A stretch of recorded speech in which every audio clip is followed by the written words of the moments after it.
On the last episode of Blue Grip Podcast, In the Eyes of a Ranger, Part 1. When I walked in to interview for the position of a deputy, I told him, I said, you've got me till I graduate. Once I graduate, this is my goal. This is what I want to do. I knew that I wanted to go to DPS because eventually I wanted to go to the Rangers. That was the whole purpose for DPS. Yeah. Find the thing that you love to do and you'll never work a day in your life. That's true. And I was told real quick, he said, find a solid investigator. I don't care what agency he's with. Find a solid one that loves to work and, and that has a burning desire to solve the crime. Find that guy and work with him. We're going to send you to more schools than you'll ever possibly imagine going to. But starting off, work hard with that guy. And that's what I did. There were several guys, but Lewis was one of them. So that's awesome. So when you get a phone call one day and you're a patrol sergeant and marshal and they call and tell you you're a Ranger, how quick do you spin up? How quick do you move the family? What does that look like? Is that you got 10 days to be in Sulphur Springs? Or two things. One, the Rangers were very gracious about, look, you start January 1. We don't expect you to be in the office January 1, but you had that phone, Whenever you get here, which they didn't give me a time frame. So, if you don't give me a time frame, I'm coming tomorrow, because I don't know what, and again, I was still under the highway patrol mentality of scheduling and, when to work, when not to work. And that was kind of my first introduction to, hey, grown man, schedule. Grown man, take care of your own business. Call me if you need me, type thing. We made the move. I was there. I was kind of back and forth for about a month, and then after that, we were able to move the family, and, nice. and we were able to get there. Two things. One, when I started with DPS, I had to buy my socks, T-shirt, underwear, and black boots. Everything else was provided. I make Ranger, and they hand me the coveted Tmpa badge. And then they hand me a SIG 357, which is a DPS issued weapon at that time. And they go, oh, by the way, we don't carry the SIG 357. Yeah, we carry a Colt 45 because it's all tradition. Everything on their clothing is all tradition. Mm-hmm. I'm like, do I swap that? How do I do this? Yeah. And they go, oh no, the most expensive organization I've ever been a part of. I had to buy all my pants, my boots, my belts, the Colt 45. My Colt 45, my first one was gifted to me. I had a guy in our church, great man.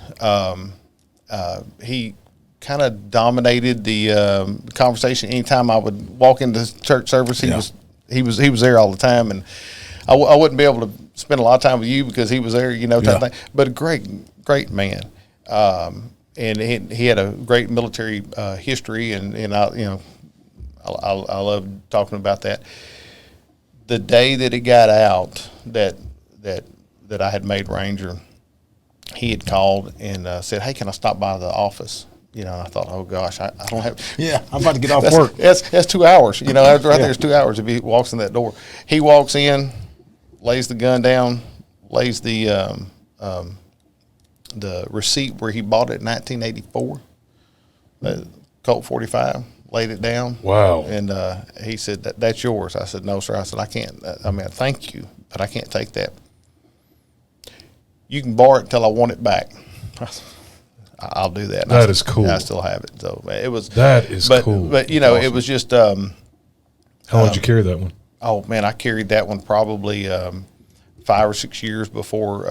Eventually, what's kind of humorous about the whole thing is SIG came out with their 1911 weapon, and then they tooled it up for the Rangers and stuff, and so we all had an opportunity to buy one, and so I'm back to carrying a SIG. This is 1911. Yeah, it looks like a Colt, Yeah. Prison system, inmates made our belts for us and tooled our handcuffs and all that stuff. So the saying is they weren't producing in society, but you lock them up and they do great work. Yeah, they do. They did great work. So we have listeners from all over the world that listen, and a lot of them may not know what a Cinco Peso is. Would you yes, sir. share what that is? Because it's super iconic. It's iconic. Yeah. I mean, it's incredible. But we have people in New Zealand and all over listening that may not know what a Cinco Peso is. So one of the when the Rangers were formed in 1823, they were a paramilitaristic type organization. Basically, they were frontline defense for the events that were taking place during that time frame. And eventually, at some point, they moved from being a paramilitaristic to a law enforcement type organization. And at that time, the sheriffs and the city police and whoever, they all had badges. And so in order to be recognized as law enforcement, somebody, and to this day, the Rangers don't know who it was, but they had a Cinco Peso coin, a Mexican coin, and they cut out the insides of it to make a star. So from there, it became our badge. So the badges that the Rangers are carrying today, they came from either I'll get this wrong, 1947 and 1948. Those 2 years, or the badges are all made out of the coins from those 2 years. To this day. To this day, because those are the only 2 years that coin was a pure silver. It was diluted before and after. That's cool. Yeah, that's cool. So you had people all over the world that were collecting those coins that minted at that time frame. And so is there a finite supply of those? Yeah, it's going fast. The further we get away from there, I'm sure Texas probably has a good chunk of them. I'm sure. I would imagine there's a supply somewhere. Oh, I can imagine. I'm sure Abbott's got them underneath somewhere hidden in that office. So they, so I was given on Cinco Peso, or on a Ranger badge, the front of it's got the Texas Rangers, and it's all engraved. But if you turn it over on the back side, you can still see the eagle. They didn't polish that down. Yeah. It's you can still tell that it's the Cinco Peso itself. So whenever I was given my Cinco Peso, I said, that's great. I said, me being me, I'm having to ask the question. I said, but what if you lose it? And they said, well, if you lose it, we'll get you a second one. I go, okay, if I lose that one, they go, we have a position for you within DPS somewhere. Yeah. Just won't be with the Rangers. I was like, I get that. And they're not to be sold. They're not to be, traded off or anything like that. What a moment, though, when you're 19 years old telling your sheriff, I'm going to be a Ranger. That's what I was going to say. And then standing there getting handed your Cinco Peso. At what point did it hit you? So you've been promoted. You just get your badge. You're with Kathy. I mean, at what point have you laid out your duty rig, seen the peso, and looked in the mirror and wearing the iconic Ranger uniform going, shit, I did it. Yeah. Because not many people can do that. And then very quickly behind that was like, am I qualified? Oh crap! I'm going to be the guy that's going to tear down the whole tradition in one fell swoop. Right. But I'll tell you. With that being said, it was to answer that question. For years, my wife has made sure that each one of our boys had to stand up in front of the fireplace first day of school, pictures, that sort of thing, And I'm getting ready for the first time leaving out of the house in Sulphur Springs. She goes, I got to take your first day of work picture. I said, don't do that. And anyway, I turn around at the door and she takes my picture. I still got that picture. That's cool. That's the day, that I got in the truck and I was not, highway patrol sergeant anymore. Yeah. I was, Ranger Vance. Fulfilling my dream, That's awesome. And a great run, enjoyed every bit of it. How long did you do as a Ranger? 16 years. 6 patrol, 6 sergeant, 32. 16 as a Ranger. That's awesome. Yeah. And so and the day that I left the job, I retired, was January 31st of this year. I still loved it. I still would have continued to do it. It was just, it got to the point where, I need to make a decision. Both boys were gone. They were out of the house. It was now, and I never promoted in the 16 years that time frame, although there was a lot of opportunities to promote. But Kathy and I had made the decision that we were going to stay in one place, that we wanted the boys to go all the way through school. I didn't want to bounce them around, following my career. So we stayed and we focused on the boys. And then once they were up and, gone off, the second one was gone off to college, then it was up to Kathy and I to make a decision. And I had taken the lieutenant's test, and I was on the eligibility list for almost, I guess it was 6 months that I was on the eligibility list until you finally, you fall off the eligibility. We were anticipating some movement, some retirements and all that stuff, and they came in with a pay incentive, and everybody stayed where they're at. Oh man! So I thought, I think it's a great time. And about that time, I was getting the calls from the Cattle Raisers Association saying, dangling the carrot, saying, "Hey, we got this place for you over here." So yeah. That's Well, awesome. and for our non-listeners, just like Clint talks about, a large primary goal that a large primary duty that the Rangers do have is handling with officer-involved shootings.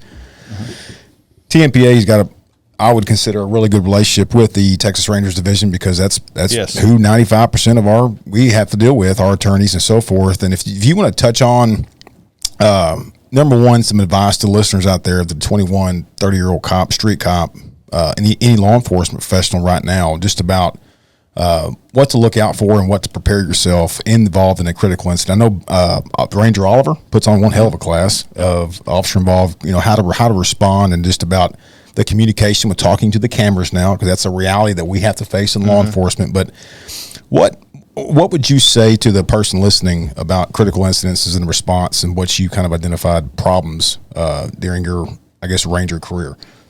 One of the and I didn't hear this as much when I went through my first police officer academy in A&M, but a lot of the academies that were coming in, the local academies, as well as when an officer first gets on the road with their FTO, and I'm sure y'all probably heard it too. He said, "Well, hey, when the Rangers show up, he's the internal investigations, watch it, that's what he's here for." And so I spent the large majority of my time kind of disputing that, debunking that, because no, I'm not I don't have a number. I guess maybe I chose not to get that number, but I can't tell you how many murder investigations that I've either was primary or secondary on, how many officer-involved shootings that we've been involved with. I mean, just hundreds and hundreds and hundreds over that 16-year period. And it's not just East Texas. We would go wherever the problem was. Of all of the officer-involved shootings that I've been a part of, one time it didn't go good for the officer, and honestly, he knew it from the beginning. He made a split second decision. It was a very poor decision. He regretted his decision, and it didn't go favorably for him. As a matter of fact, they were criminal charges were pending. He resigns, and for whatever reason, all the criminal charges go away. That's not part of our side of the house. All of those investigations that we've done, one time, an officer messed up. Yeah. So in other words, there's 1,000 other times that our officers were spot on 100%. And you're not talking about just DP. You're talking about law enforcement. Law enforcement in Yes. general. If you're carrying a badge and if y'all pulled the trigger, we would show up. Yeah. So I would show up at these scenes, and these guys would just be like, "Oh shit," because now I'm investigating them. It's kind of that feeling that they were getting, and I'd pull them off the side, and I'd say, "Hey," and I'd shut somebody down hard. If somebody walked up and said, "Hey, be careful what you say," I would. Yeah, it's offensive. I would say what needed to be said to that individual at that point in time. Yeah. That we won't repeat here. Yeah. And then I'd turn back to this guy and say, "Hey, look, I'm laying this all out to you. I'm here to investigate the shooting itself, not you. I said, I'm here to put it on record. I'm the guy that's going to be in your corner champion for you, when we go to court, And then I explained to him, every time it's like, hey, if I'm only one person, and all this time only one person is messed up, and he knew he messed up. I teach a class similar to Brad's, teach it a little different. Just I teach from what they're going to expect to go through. Absolutely. And then why the investigator's going to need some of the things a little bit different than Brad teaches it. But I try and tell guys all the time, the Rangers aren't police IA. The police are Rangers are criminal. So they're not there that you used a bad word or you drove 5 miles over your local policy or they're not IA. They're completely different. And so the mindset that they're just out there to hyper criticize or be the IA of it is completely all they care about is criminal. Yeah. And if you said a bad word or you didn't have your tie on out of Class A policy, whatever your little local policies are, they don't care about that. It's to make sure you didn't violate the penal code, and it's very different, very distinct what those investigations are. And we would, when we would come in and we'd pull the video and stuff, I'm the one that's going to the grand jury. The officer's not going to show up. I'm the guy that's showing up. I'm the guy that's going to explain what happened and let the grand jury decide whether the true bill or no bill the case. And I have a spiel. I sit down and I talk to the grand jury. I said, this is going to take, you're used to somebody walking in, giving you a case and walk out. I said, I need to give you a little bit of background, a little bit of understanding. And I explained to them how we operate, what we do. And then I explained to them, I said, you're going to hear language in here. It could, most of 99% of the time you're going to hear language in these videos. You've got to put yourself in that officer's standpoint, and I'll bring it back to them and say, hey, these are family men. Yeah. They're standing on the right side. They're withholding Romans chapter 13. I mean, they're doing what they're supposed to be doing, Yeah. And this bad situation happened to him by a suspect, not a guilty person, by a suspect. And they were forced with a decision that they had to make, and their lives flash in front of them. Yeah. Yeah, they're jacked up, and yeah, they're going to say some things. I said, we'll get over that and move on. And if it offends y'all, I said, I'll visit with you in a minute. When it's over with. But we're going to watch this video, and you're going to see. And then I'll walk them step by step, and I explain the investigation. I stop the video. I've got the. We do a PowerPoint presentation when it comes to that point, and so we're able to chop it all up and explain everything. I'm not doing, and I all I'm doing is calling balls and strikes. If they done something wrong, I keep talking about it and keep moving on. I'll show the good points and the bad points, and overall, it's their decision. So. Absolutely. I did want to bring up one thing before I forget it, because you talked about the audience, talking about the moves. We mentioned the fact that we moved twice with DPS, and the first time we moved. We had our oldest son, and then Kathy was pregnant with our second child, second son, when we made the move. Once we got to Marshall, now you can imagine we were well embedded. We'd been years in Huntsville. We were well embedded. Once we get to Marshall, of course, I'm walking from one law enforcement community to another law enforcement community. I mean, I've got friends, instant friends. When I walk in the door, right. Son goes to school, instant friends, and then because of the age of our oldest son, there was a lot of mommy and me type programs that my wife could be involved in, and then she was able to develop her friends, and she established a great, friendship base. Yeah, right. Well, when we promoted to Ranger and go to Sulphur Springs, I walk into my ready-made family, law enforcement, right? Both boys go to school, and by the end of the day, they're, they got their little lifelong friends, and Kathy's at the house. There's no, there's no, and she struggled quietly. I never knew. That's the champion of a woman she is. I never knew that she was struggling as hard as she was because she didn't have a friend base. And then, she was able to, over time, build some great relationships. So I'll say all that to say that, my sheer stupidity missed her need to have that bond. Law enforcement, we've got it. We're, what does a fellow police officer do? Fine, if you're laying on the ground, they're going to kick you one time and then they'll stand you up. Because we're, that's the way we are, right? Yep. And it's hard for us not to understand not having a ready-made family, or friendship. So viewers, just always look back, check on your family, make sure everybody's good. Yeah, and it's huge because we had a member come on that was a DART officer. He ended up getting into a motorcycle wreck and was paralyzed, and he suffered a lot. And the wife was talking about the struggle. She came on with him. Rachel talked about just the, law enforcement that has TMPA. You've got other organizations. The Ranger has their group, but there's nothing for the spouse. No. There's not really that that camaraderie. They're really with the spousal group, and so she had talked about that on her episode, which I thought just connecting the dots. So. Go ahead. No, go ahead. Well, I was going to follow up one thing.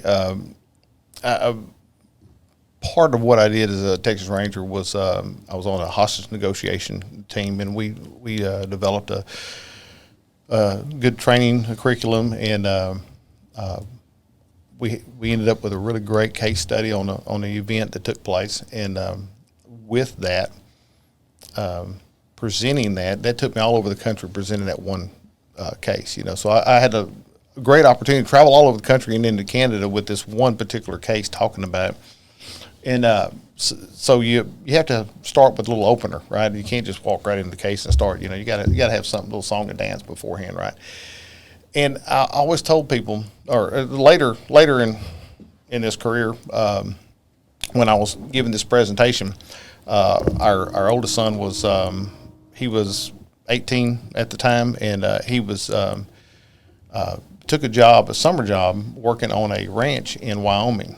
And so he went up and worked, and so him traveling all the way up there and all the way back, that was, young man traveling that far, cool. We were a little nervous, but he did great. Yeah. So I tell the story that about our community. If you don't understand the law enforcement community, I mean, this is the perfect story. He's getting ready to come home, okay? And we've been talking to him the night before and everything, and we're like, well, why don't you stop at our? We had a halfway point. Why don't you go there, spend the night, and come in? Well, he was trying to get home. Of course, he's 18, 17 years old. He knows everything. My gosh, Yeah. And so, no, I'm getting up in the morning. I'm going to drive that 18 hours home. Okay, all right. And then that morning, I hadn't got the phone call that I'm on the road yet, and he's, well, we're going to pin the horses. Well, there's 168 horses that they're pinning, and then I'm going to tell everybody bye and everything. Well, it's 2:00 in the afternoon by the time he's on the road. And I said, okay, so you're going to their midway point. Now I'm driving on through. That's okay. I said, keep me informed. So we're, about southern Colorado, I get that phone call. Oh, man, I don't know. I don't think I can make it. And I had hotel points. So I'm figuring where he's coming to, and I call the hotel and I get the hotel, and I said, you go there and spend the night. And he said, okay. So then I get thinking after I hung up the phone, it's a reservation for John Vance. It's not a reservation for Cody, So, and here's this young kid walking in that can't, he's not old enough to get a room by himself, Yeah. I'm like, and now it's what, midnight or 1:00 in the morning, So, I call the police department. Some old crusty patrol sergeant answers the phone. I said, "Hey, fella, you don't know me and I don't know you, but here's who I am and here's what I need." And I mean, he turned quickly and he said, "I tell you what," he said, "I'll go over and I'll tell them that they're going to." I said, no. I said, I don't want to rock any boats, I said, I just need a safety net in the event that something happens, And he goes, I tell you what I'm going to do. He said, if he walks out of that hotel, then they won't give him a room. He said, I'm going to go in there. I'm going to cancel your room. I said, I'm going to get him a room. I'm going to put that boy up, and I'm going to feed him breakfast, and I'll get him gone to you in the morning. And then and I said, well, tell me how much I owe you, And so I waited, and Cody called, and he's, I'm in my room. I said, well, how'd everything go? He said, I went good. He said, I walked in. He said, there was a police officer outside. I waved at him. And so he never knew, that we had that background. But what private organization, any other organization, outside of military and law enforcement, what other organization can you call?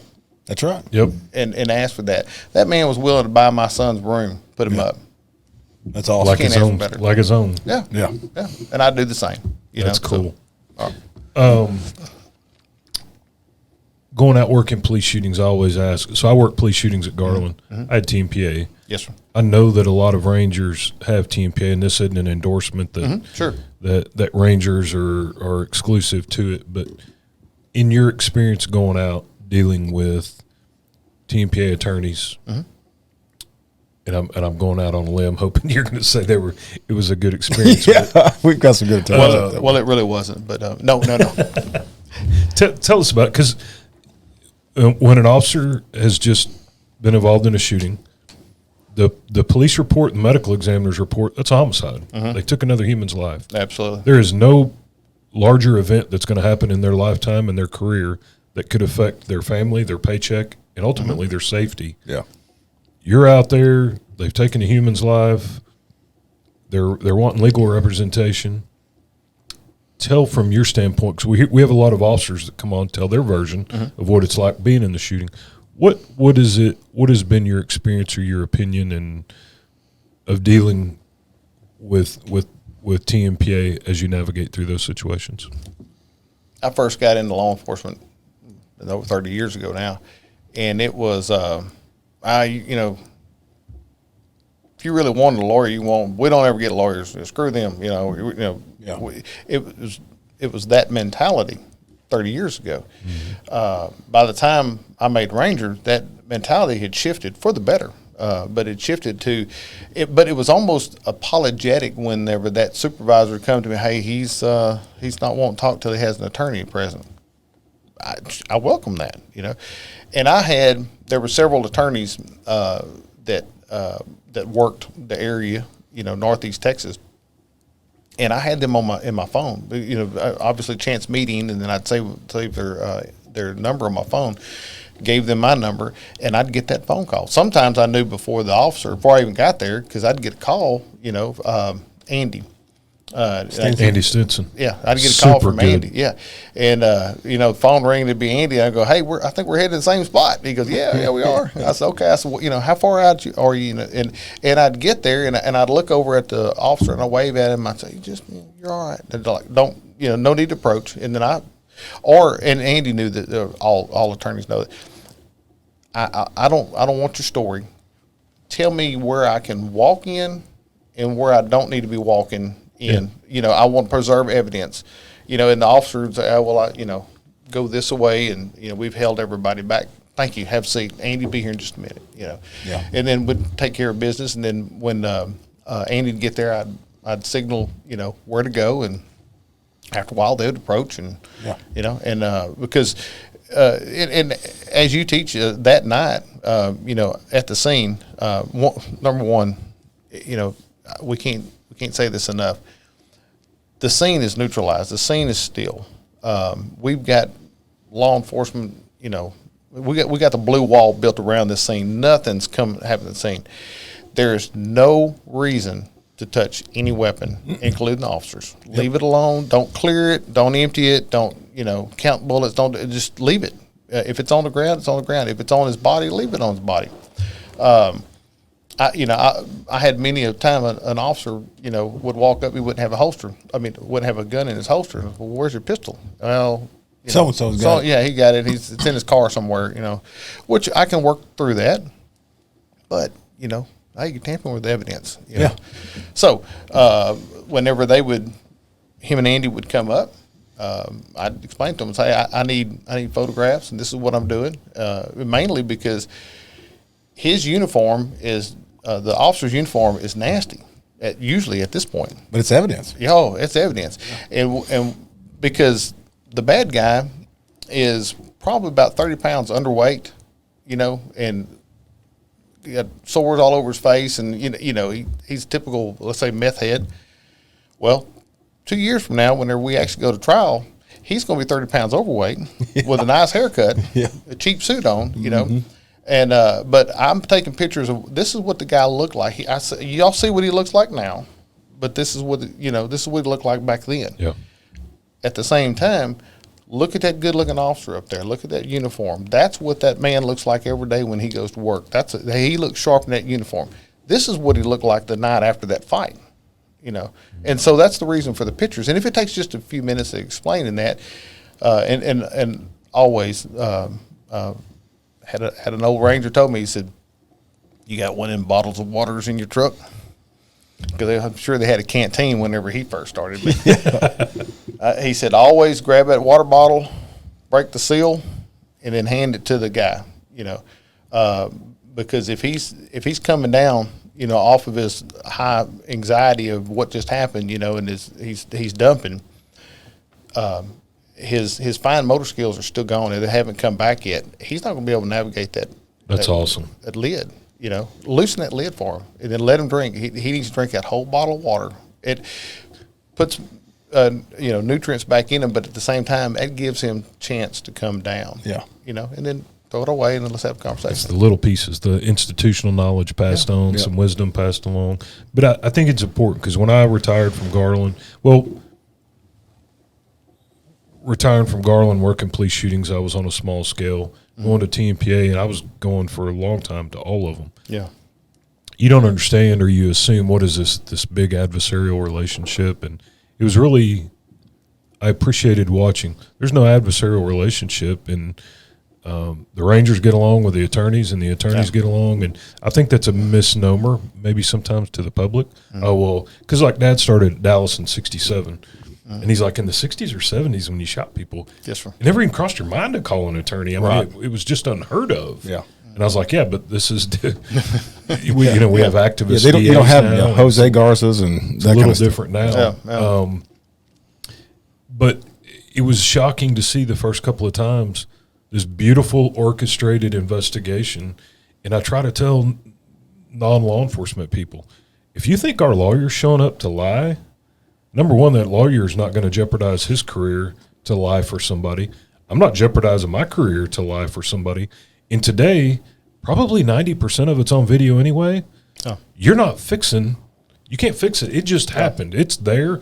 It's on 2 cell phone cameras from morons videoing it. It's on in-car body camera and probably 2 buildings with it. Mm-hmm. You can't undo. It's on video. Sure. But they have a right to the representation, just like any other suspect we arrest. Absolutely. You've got a goal you got to accomplish. Mm-hmm. The administrative investigation has a goal that they need to accomplish. Yeah. Everybody's got a part in this play, this pageant that plays out. Mm-hmm. But I've appreciated through the years getting to know you and David Armstrong and now Pettigrew. Me and Pettigrew have been friends for years, and there were, I guess, mutual respect. It's not this big adversarial. People are out there arguing over and, you know, drawing lines in the sand. Everybody has a role to fill. It all gets done. There's not hiding, fixing, you know, the thin blue wall veil of cover-ups, and it's just a pageant play that has to play out. Everybody has a part. There's actors out there that everybody has a role to fill. But I've enjoyed through the years seeing Zach Horn and all of our attorneys are like, oh, if I'll call them, hey, come about something over. Oh, well, holler at John or holler at Armstrong. And it's just been a really sound professional relationship. And I hope from y'all's side, it seems like we have tons of Rangers that are members. Oh, yeah. But I appreciate, and I tell guys all the time, if you want to trust who you should get your legal plan through, look at like Mesquite. Mesquite's entire homicide is Tmpa, Garland's entire homicide. So the guys that are working them, if they choose who they trust to be professional representation, that should give a little hint to you of where you should put your trust in. Oh, absolutely. And I hope that's felt on both sides, that it's not banging fist and screaming. It's everybody has it's a professional relationship that works through. All the way around, yeah. Our Hollywood doesn't help us out. No. You know? Yeah. And unfortunately, the 99.9% of our population is basing law enforcement off of the crooked cops on TV that it gets portrayed because it gets it sells the tickets for people to sit in a theater and watch. Right. Yeah. Truth of the matter is that, you know, it's a great relationship all the way around, you know, and there's a lot of josh and a lot of bantering, you know, good kinship fun. But when it comes right down to it, it's the typical deal. You if I pull up on the side of the road and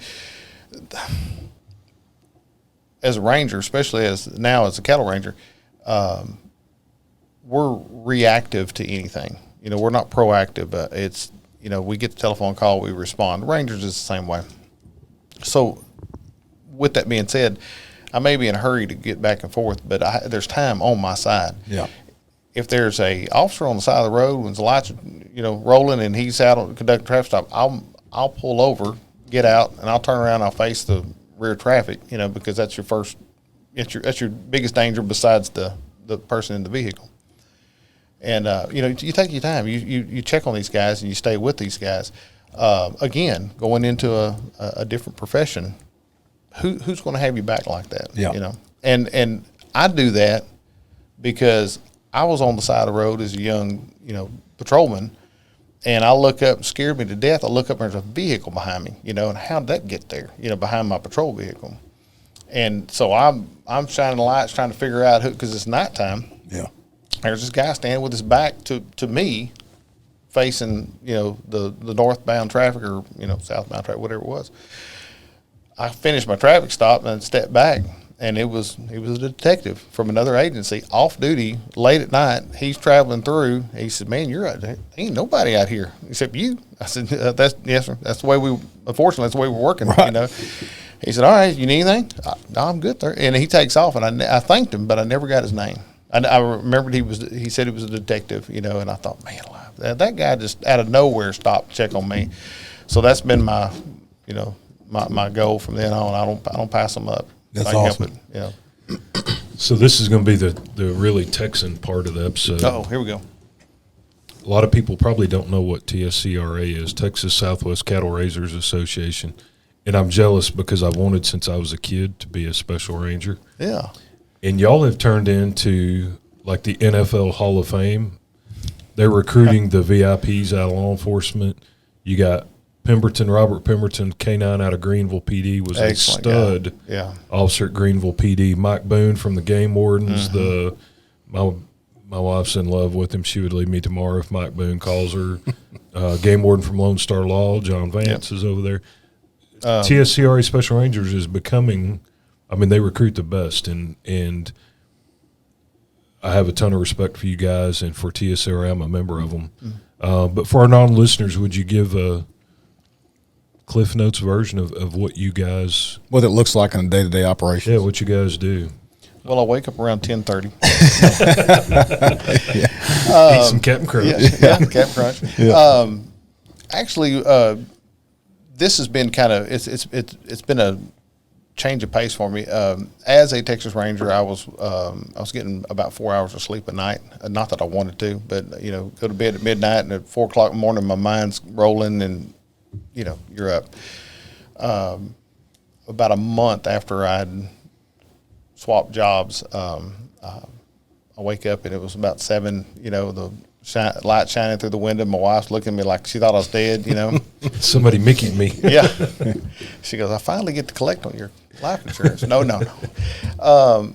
But it's been a different pace. But anything that touches the world of agriculture, any crime, anything related to agriculture is what we take care of.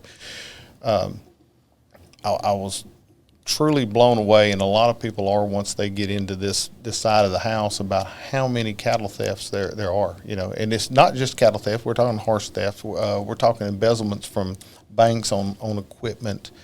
Trailers and tractors, and you name it. It's and especially those, because they're equipment that's not licensed. So other than a VIN that's hard to see. It was a big green tractor. Yeah, just another big green tractor. And if you put that on a trailer and heading south into Mexico, who's going to see that? Who's going to notice that? So anyway, we a lot of education with the ranchers, like help me help you. Yep. We of course. It's a private organization. I come from a governmental organization. Anytime my phone rings, I'm here to help that person that calls. With the Texas and Southwest Cattle Raisers Association, they are a private company, so it's member funded only. So we don't receive money from the government. With that being said, member calls me. I respond, I take care of it. However, if another private individual calls me and says, "Hey, I'm not a member, but I'm at a loss. I need help," I'm not going to turn that man down. You know, we're going to help them. Obviously, I have to take care of the members first, but willing to help anybody. People ask, well, you know, I watch Yellowstone. Is it like the livestock agents? I go, yes. No, it's nothing like that. It's exactly not like that. Exactly not like. We don't get to wear our hair long. No facial hair. We don't go around killing everybody and then go in the house. Beth's not. She does not. She's not going to walk out the side room. Yeah, no, that's not it. But anyway, it's been really great. And like I say, I went back, like you said, full circle because I'm dealing with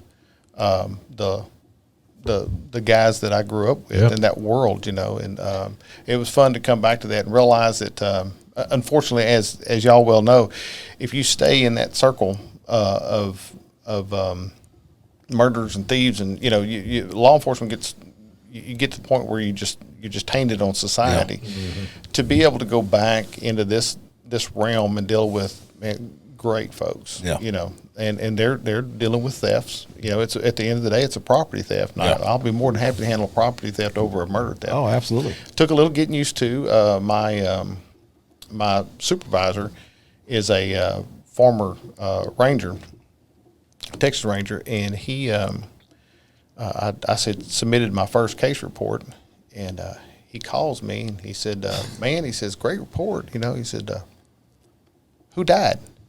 I said, "Did somebody die? What happened?" You know, I don't know what you're talking about. He goes, "Well, I got your report. Did somebody die?" I said, "No, sir." He said, "Well, what this is a property crime.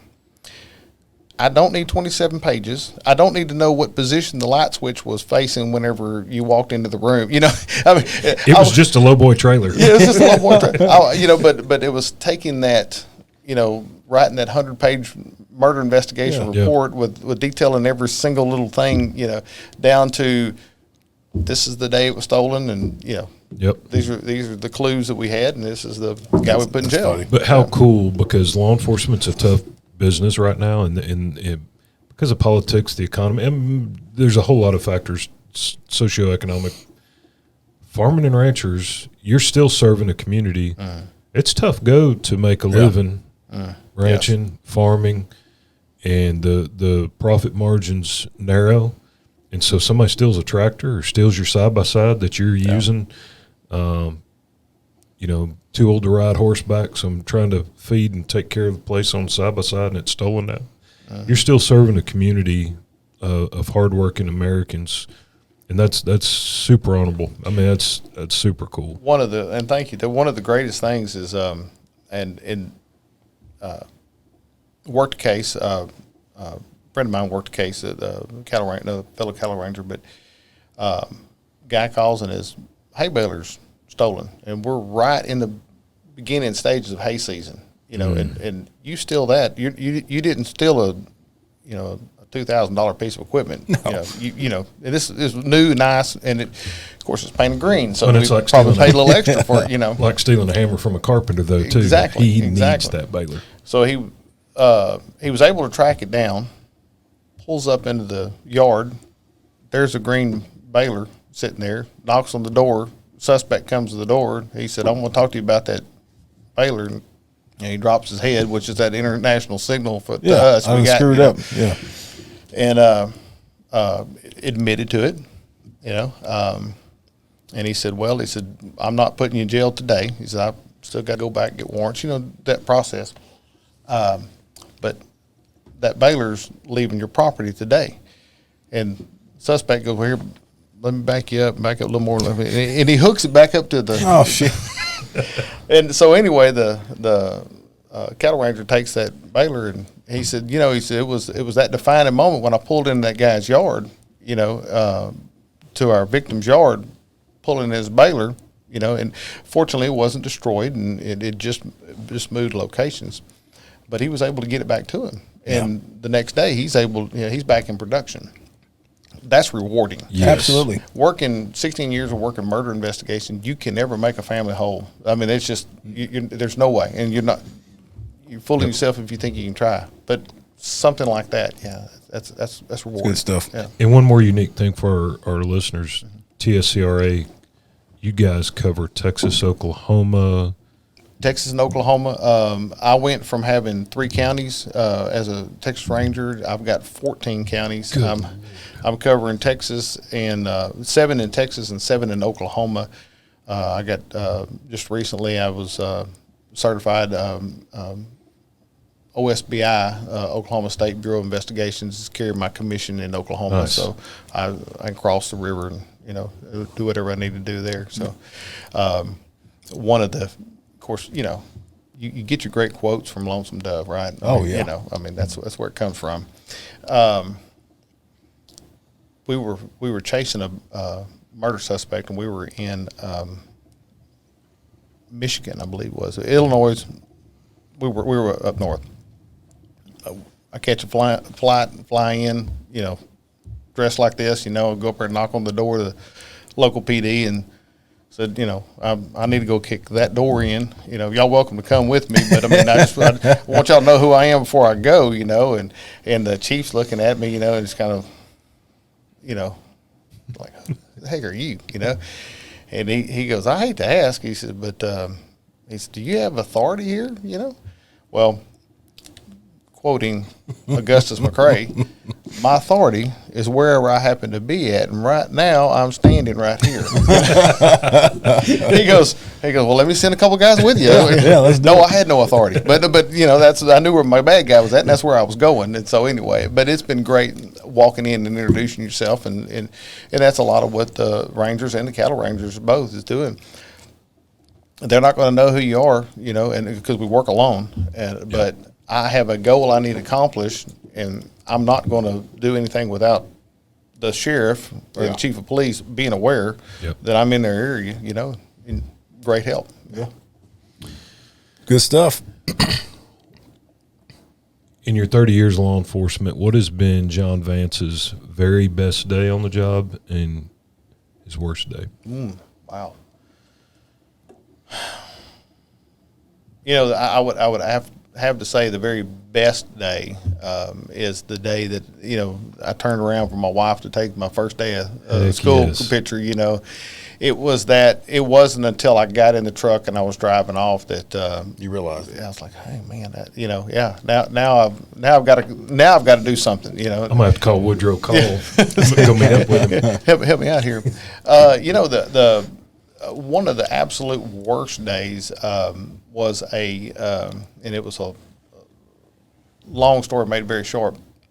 Had a mother kill her 2 infant children and tried to pin it on somebody else, and all the evidence was there, and of course, as a ranger, I'm working the whole, I'm running the investigation and running the crime scene, unless it ends up being a large one and I call people in to help me. This crime scene was small enough, and you walk in there and there's 2 sweet little girls, and laying there in their beds, and I couldn't help but think, my wife and I have no desire to adopt a child, but we had 2 boys and there's 2 little girls, and I'd have taken them 2 little babies in a heartbeat. If I'd have known they were in distress and there was a problem, they'd had the last name Vance, as quick as they could, and to have those 2 babies laying there very peacefully sleeping, or the appearance of sleeping, I think, man, this is humanity at its worst, and we're in here to scrape this up, but what one human being would do to another human being never ceases to amaze me. Yeah, me either. Yep. Well, we typically end each show with some rapid fire questions. Okay. And I've got some faith in you. You and Clint started about the same, just a little bit farther apart. So maybe you're going to give him leverage on his question. I don't want to go any deeper because I'm going to get accused of trying to stack. Oh yeah, absolutely. So, what's your favorite cop movie or line from a cop movie? Your favorite cop car, and then your favorite drink of choice when John Vance is relaxing in John Vance style. Okay, all right. Rapid question. Give me the first one. Favorite cop movie or line from a cop movie? Oh man, I mean that's easy enough. It's sorry